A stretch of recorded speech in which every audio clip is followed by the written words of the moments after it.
Ellis Rivkin, of blessed memory, he a professor at the Hebrew Union College. Fully 4 decades ago, Professor Rivkin declared, "We are going through one of the great watersheds in history, and we are very uncertain as to where we are headed. There are no roadmaps and no certain and secure routings." And then he concluded with this great insight: "Our interpersonal relationships and our values seem all at once to be disintegrating."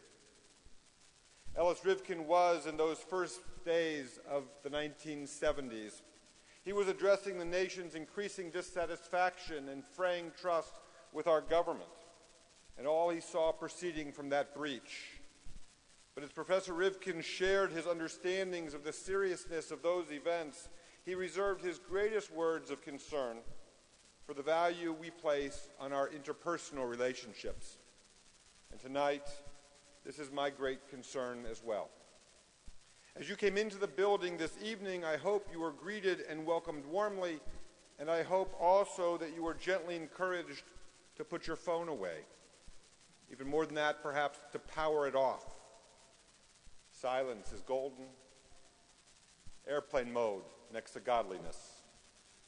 For this one high holy day, for the full of Yom Kippur, I've declared that this building ought to be certainly the sanctuary in our prayer spaces and public spaces for the entire day of Yom Kippur ought to be, and with your help, will be, a Facebook, Twitter, LinkedIn, Yahoo, Google, Pinterest, your favorite site here, free zone. Tonight, through the end of our concluding service with that triumphant blast of Tekiah Gedolah tomorrow, the signal that will be for us the ringtone declaring that the sacred day is ended and we can power back on, this day may yet be what our tradition knows as a Shabbat Shabbaton, a Sabbath of Sabbaths. Big news this past week, the iPhone 5 came out. And I can remember when it was just the iPhone 1. Today, 9 in 10 Americans have a cell phone. Among those in this room, it's safe to guess that the number is higher still. Do you realize that the smartphone you have in your pocket has more computing power than powered all of Apollo 11 when it ferried Neil Armstrong of blessed memory to the moon 43 years ago? And in the 4 decades since, and really in these most recent years especially, the balance, the paradigm has shifted. In the 60s and 70s, when there was a national event, the entire nation tuned in to one of only a few television stations and watched it together. Now, 4 decades later, the amount of media that we are able to catalog and consume and niche market and narrowcast so that we get exactly what we want when we want it is available to us 24/7 and on the go. And as a result, the average American today spends 8.5 hours in front of a screen. And the number of hours we adults spend online has doubled from 2005 to 2009. And surely no one doubts that the number is climbing higher still here 3 years later, and we're speaking only of adults, not of teenagers and children. I want not to address the number of hours spent in front of multiple screens. Watching TV while working on your iPad or computer or telephone or any number of other gadgets, these hours are also steadily increasing. Perhaps there are some who, within the sound of my voice, are, as we speak, downloading media. I should hope not, but it's possible. There are those tuning in on the streaming webcast, and they are surely good multitaskers, like so many of you. And if we don't recognize ourselves in that caricature, surely there have been times when we have sneaked a look at a phone or texted a message when we're sure no one else is able to tell. But it's no joke. Noting how our various devices foster obsessions and impulse control and stress and depression, and yet how we return to them again and again, researchers at Stanford University have begun to speak of our attachments to our mobile devices. They describe our attachment as akin to an electronic cocaine addiction.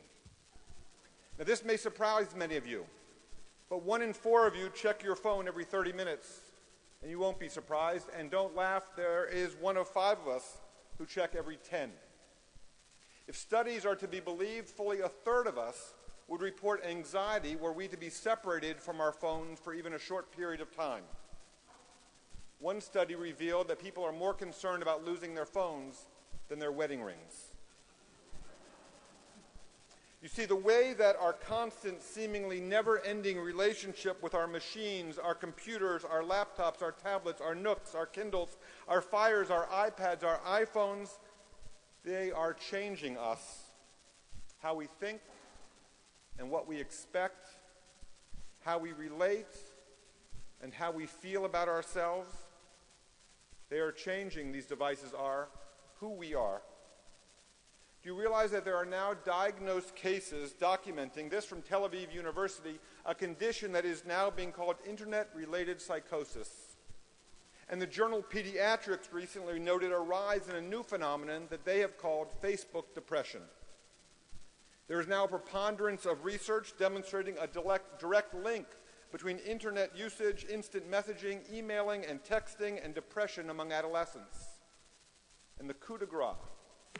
It's a depressing piece of information, but I share it with you now in the spirit of the full disclosure of Kol Nidre. The coup de grace is that next year, when the new Diagnostic and Statistical Manual of Mental Disorders, better known as the DSM, comes out, this is the Bible of mental illness. When the new DSM comes out in 2013, for the first time, internet addiction disorder will be included, albeit in an appendix tagged for further study. Ouch. Clearly, we have reached a watershed. That was my Professor Ellis Rivkin's word, a watershed. One of the great watersheds in history for our trust is fraying as well. I dare say for our over-reliance on electronics, we have begun to lose trust in ourselves, and our interpersonal relationships and our values are suffering.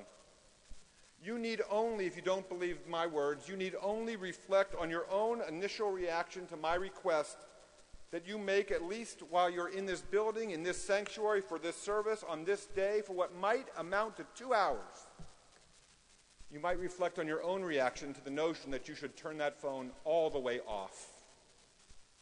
You need only consider your reaction to my invitation to put your distracting device away for the duration of the time you are here, just so that you might have the privilege of knowing your own thoughts, so that you might be able to hear your own heart, uninterrupted by the notion that someone might want to talk to you.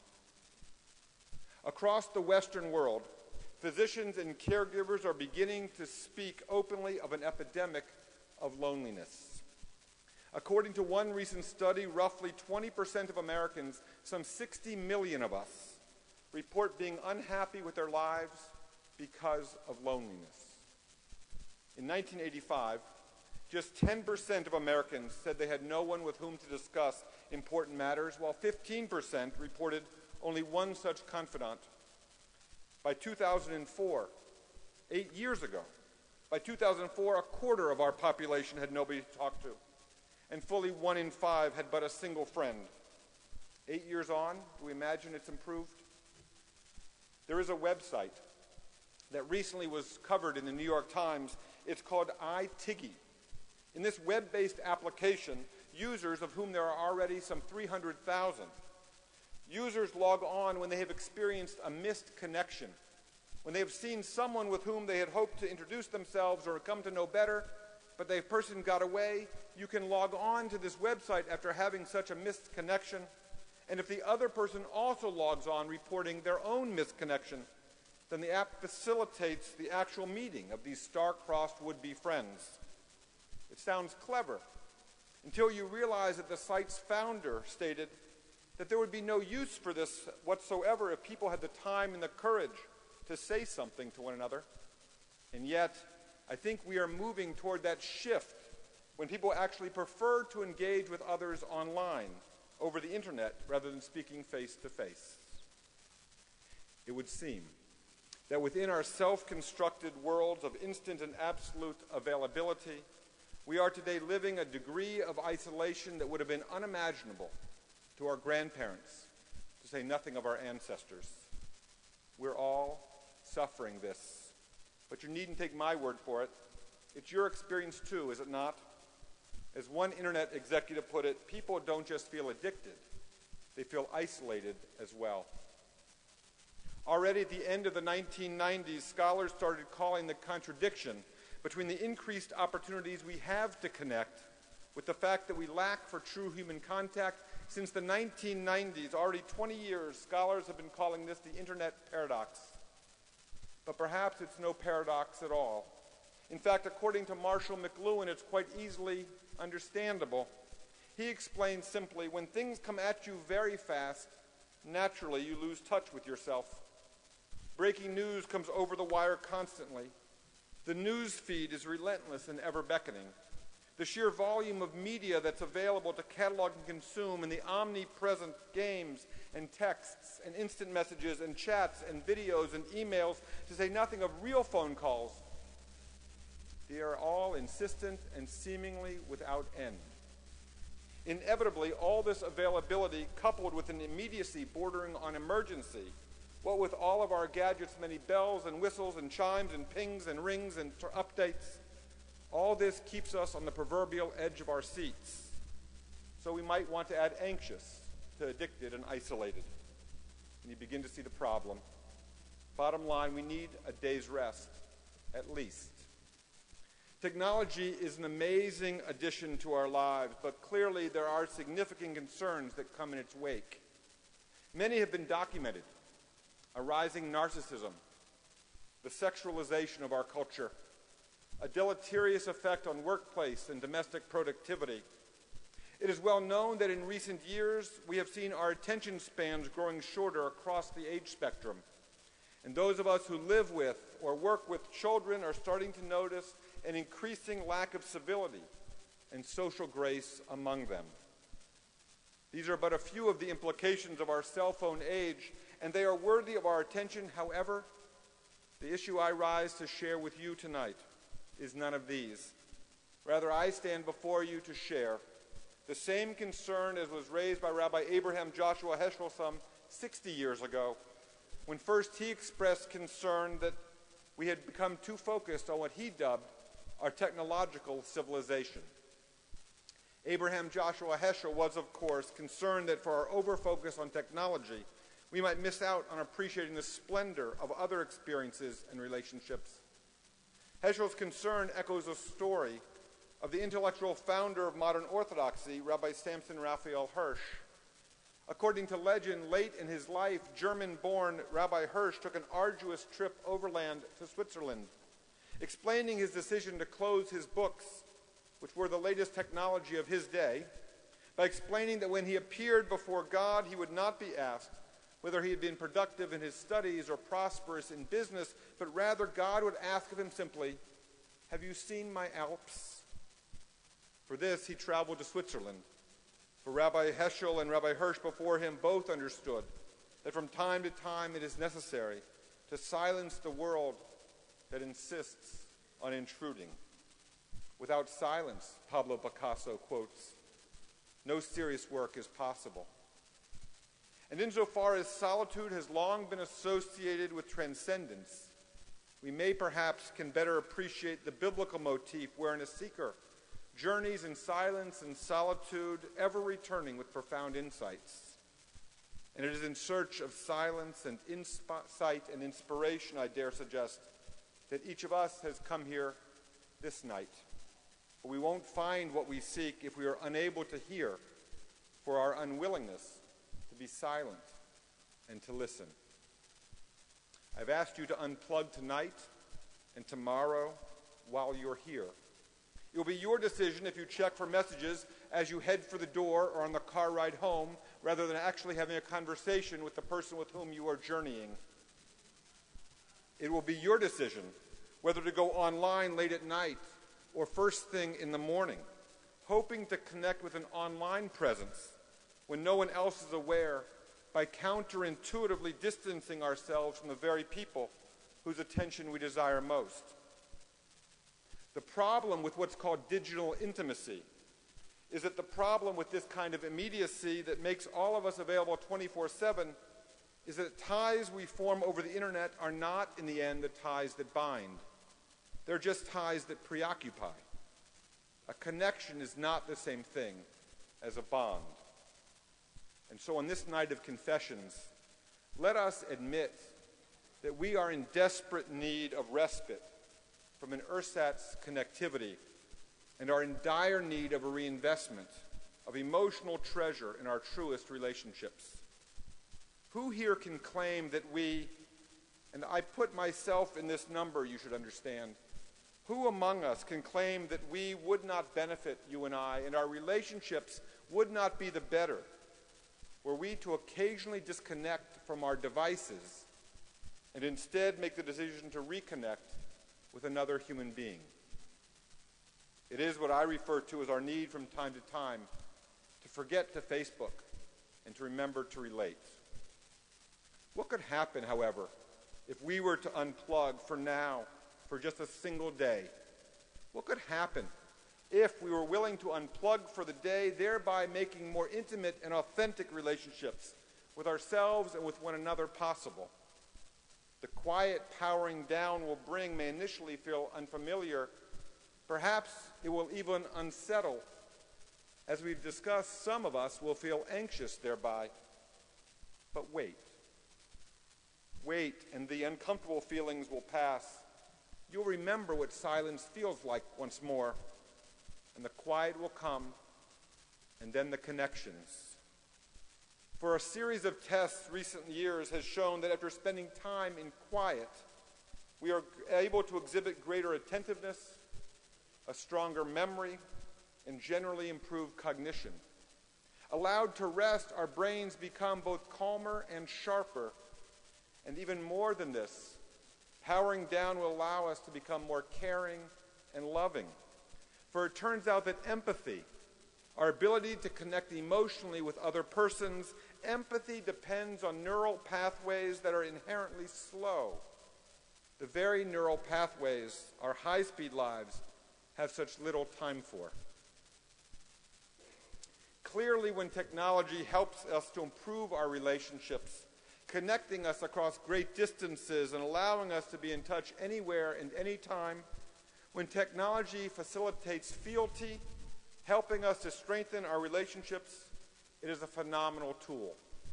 But when that same technology invites us, permits us, enables us, and even encourages us to withdraw and to hide and avoid real human connection, for that is what we are speaking about. The ways in which our constant electronic connectivity maps a whole new mental landscape upon our brains, creating what has been called a digital state of nature, where the human brain becomes a spinning instrument panel. When technology so warps our thinking that it is all but impossible for us to imagine doing anything but logging on. We couldn't imagine how we might go home tonight or see our way through 24 hours without logging on or checking in or tweeting or updating. When this becomes the first and last thing we do every day, when we cannot allow ourselves to consider saying, no, I'll be here now. I'll be with who is with me now. When our technology and our relationship with it greases the skids for our successfully avoiding being present in real time, then perhaps it is time for us to pull out, to unplug, to put it down. Perhaps the day has arrived, Yom Kippur of all days, and it is time for us to power off the phone and reboot our brains. It is time to log off from our laptops and restart our souls. After all, Yom Kippur is a day devoted not to winning instant gratification. Rather, Yom Kippur is a day for achieving eternal satisfaction. Above all others, today is a day for us to refocus on what really matters, not on our most recent upload to the latest social media site, nor on what someone else has posted or tweeted or what's trending. No, 1,000 times no. Yom Kippur is instead a day for us to be concerned, not with 140 characters. Rather, today is a day when each of us need be concerned with only one, a single character unique in all the world, our own character, concerning ourselves today only with who we are now and who we would hope to aspire to be in days to come. And so tonight I ask you, what could happen if you were to allow that email to wait, if you didn't feel the need to reply instantly, if you were able to lay off the updates or to unplug for the day, perhaps even for a few hours? And what if in the course of that day and in the course of this day, what if we were to reinvest ourselves in our most valuable and precious of relationships, making for ourselves a space amidst the noise to share the sound of silence with ourselves and one another? What a high and holy day that would be. Truly a Shabbat Shabbaton. What could happen if we were to power down the noise and prioritize the experience of being with ourselves and with one another? What could happen if we did that? Day after tomorrow, let me know.